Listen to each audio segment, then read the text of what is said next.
All right, so good evening, everyone. As we do a lot of programs at school, we are going to begin tonight's program with some music by our headmaster singers led by Mr. Matt Smith, who is coming in last now with them. And they are going to sing a sting song called Fields of Gold. Please join me in thanking them for being here tonight.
Thank you, Matt. Thanks to the headmaster singers for being here tonight, adding to the festivities. I just want to call your attention to the menu card on your plate. I'm sure some of you have already glanced at it, but you can see the great menu that Tory, McPhail, and his sous chef Aaron have come up with. Kind of a combination of both worlds that he's known now well in New Orleans and now Bozeman, Montana. We have not done one of these dinners since February of 2020. And this is the 17th dinner we've done in totality. And it has been a great journey of bringing people together in this dining hall. And I am incredibly grateful to a number of people, particularly Rosemary McElhenney, who's, I believe, here on my right, who has been a partner in doing all of this. Other friends like Stephanie Gallanter, who's here tonight, who also helped tremendously. And many parents that have been part of this. And I could not, and Rosemary and Stephanie and others know this, we couldn't do this kind of event without Langer and Coleman. So Langer, thank you.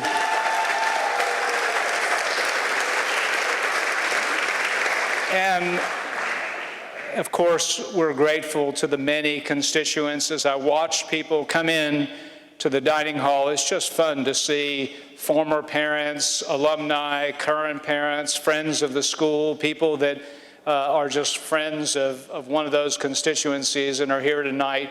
So thanks to all of you for being here.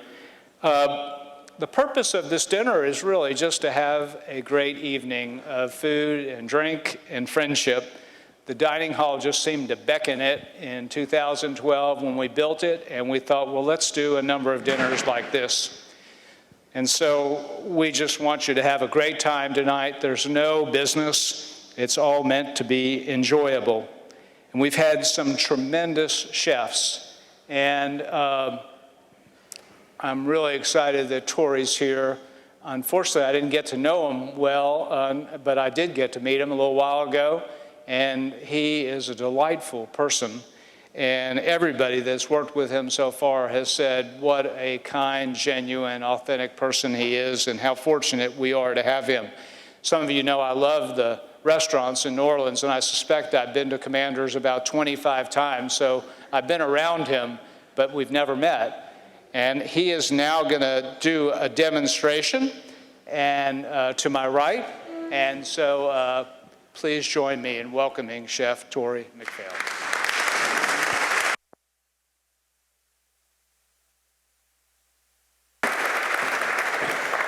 Ladies and gentlemen, how are we?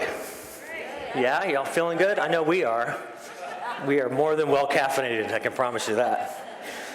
So we're going to do a quick little cooking demonstration for you. Maybe something y'all don't typically do at home, but as we look a little deeper into November, kind of to the holidays, this is a great coffee drink that y'all can probably do at your house. It's fun, it's easy, and I think your guests are going to like a different way for a little bit of extra booze consumption in their diet. I know we definitely do down in New Orleans. So we're going to do Cafe Brûlot for you. You could use a regular sauce pot if you like. I've got this fancy little guy. We did this at Commander's often, every evening, even for like brunch as well. Over the 30 years that I have been there since the spring of 1993. So we're just going to gently heat this up. And really this is it's called the Devilish Burnt Coffee, originally invented at Antoine's restaurant down in the French Quarter, the oldest restaurant in New Orleans. And so this dish starts with some cognac. If we can get this off. Just gently going to roll cognac into this pan. And I don't want to ignite it quite yet. We're just going to gently warm this liquor. And a little bit of Cointreau. You can use Grand Marnier, you can use any kind of orange liqueur that y'all might have in your liquor cabinet. Whether that happens to be locked on a regular basis or not, that is your decision. I know they are definitely not in New Orleans. I was just in New Orleans last week to be able to run around and cause trouble for Mardi Gras. I'm sorry, for Halloween, but it felt like Mardi Gras. And I definitely know, living in Bozeman, Montana, I am well out of practice. It took me a couple of days to try to recover. So for our spiced coffee drink, we really want to start with fresh citrus. Down in Plaquemines Parish, really kind of this time of year, from Thanksgiving on, we've got amazing satsumas, which is one of my favorite types of oranges. This typically can be done with a navel orange or anything else y'all might have around the house. So I've got a paring knife, and all we really want to try to do here is create a spiral. And the recipe that y'all have on the back of the cards, we just made it easy for you. We just julienne or just gently chopped the citrus, both the orange and the lemon, but I'm going to show you the real deal. So we just want to start at the end, and we're just going to spiral cut. I don't know if y'all can see that or not. We're just going to kind of spiral cut all the way around.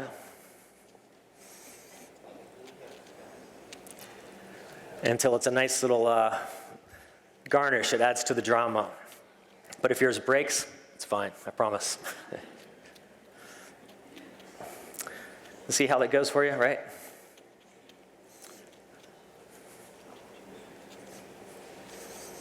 Well, that's the one. That's kind of cool, right? Yeah? Kind of bouncy. So we'll do the exact same thing with the orange or with the lemons, but I would caution you, not every lemon is exactly the same. This one's a little bit more oval in shape, kind of pointy. You're going to want to try to shop for one that's maybe a little bit more round. It's just a little easier to try to get this the same shape out of that.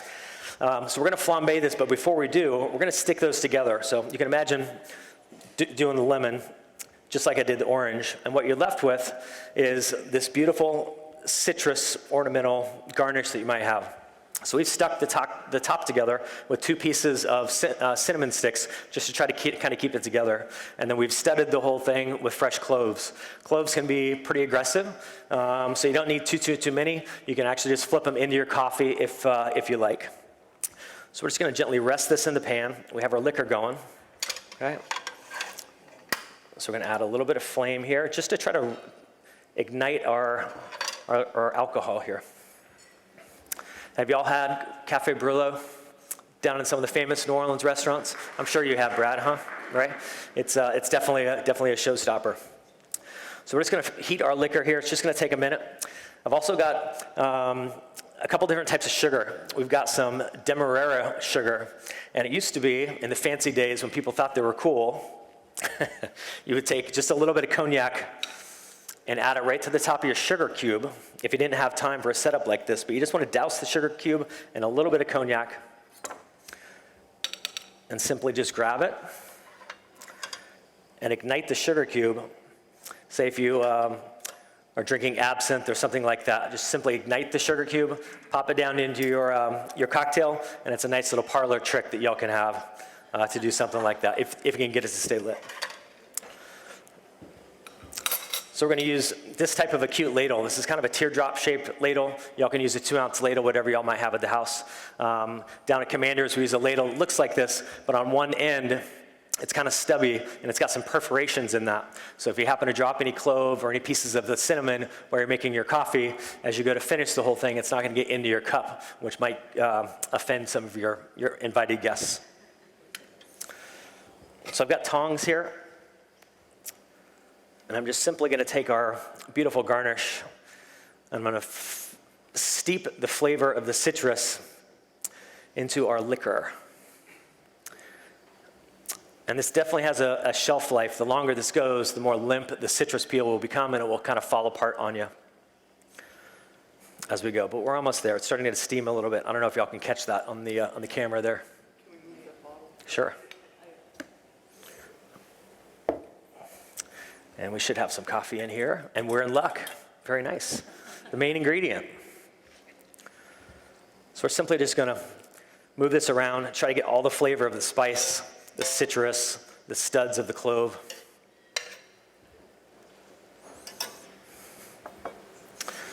And then very carefully, we're going to take our ladle. Maybe we're not quite ready yet. And then we'll ignite our pan here in a second.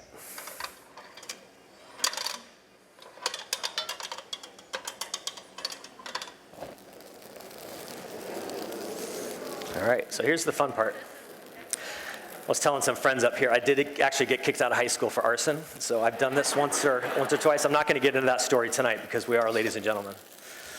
And so what we want to do here is just gently pour the cognac and the Grand Marnier down the citrus. And I don't know if y'all can catch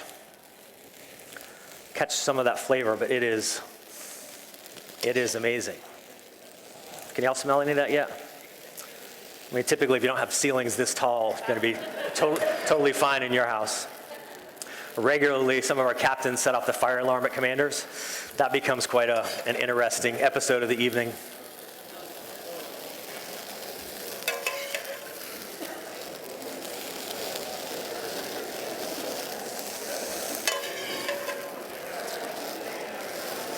See, y'all can do this at home, right?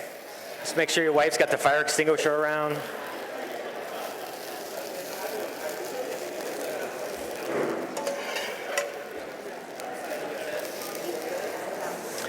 All right.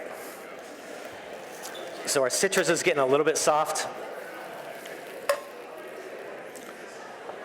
We'll extinguish this.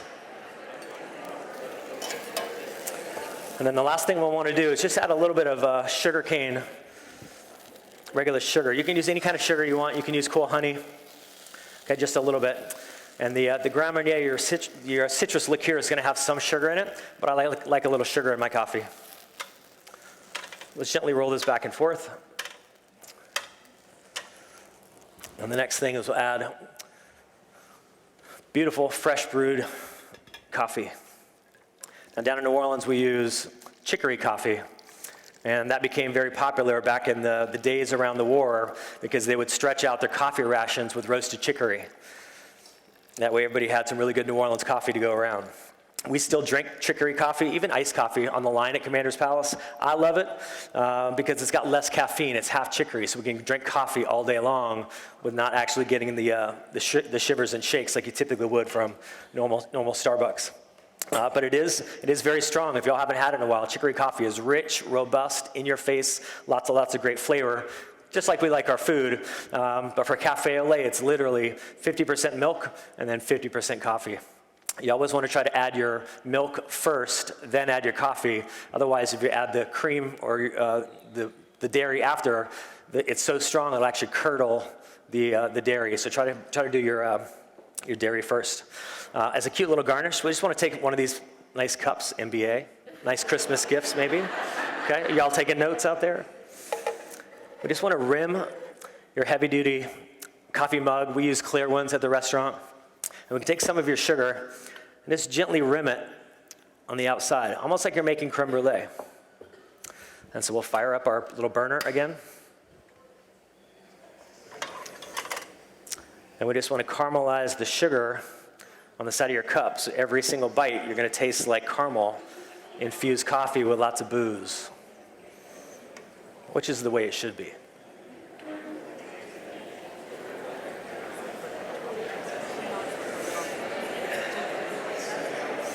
How's that? You look at that? That's where you want to be.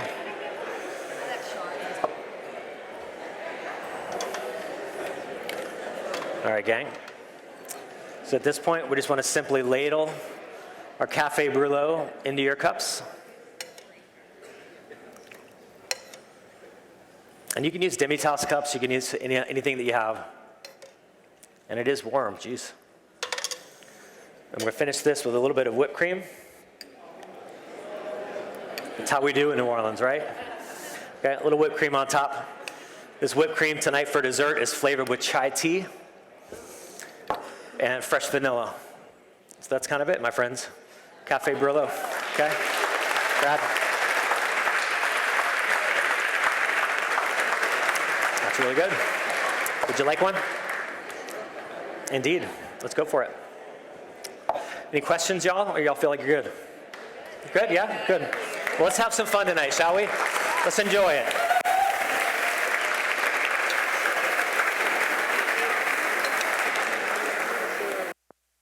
Is this on? Good.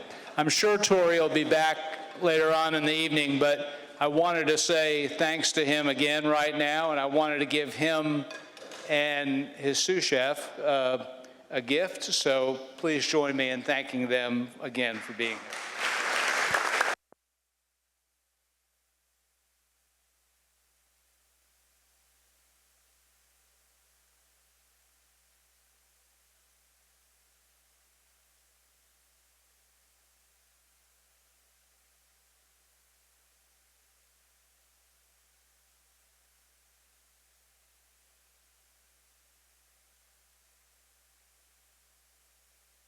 Yes, back on.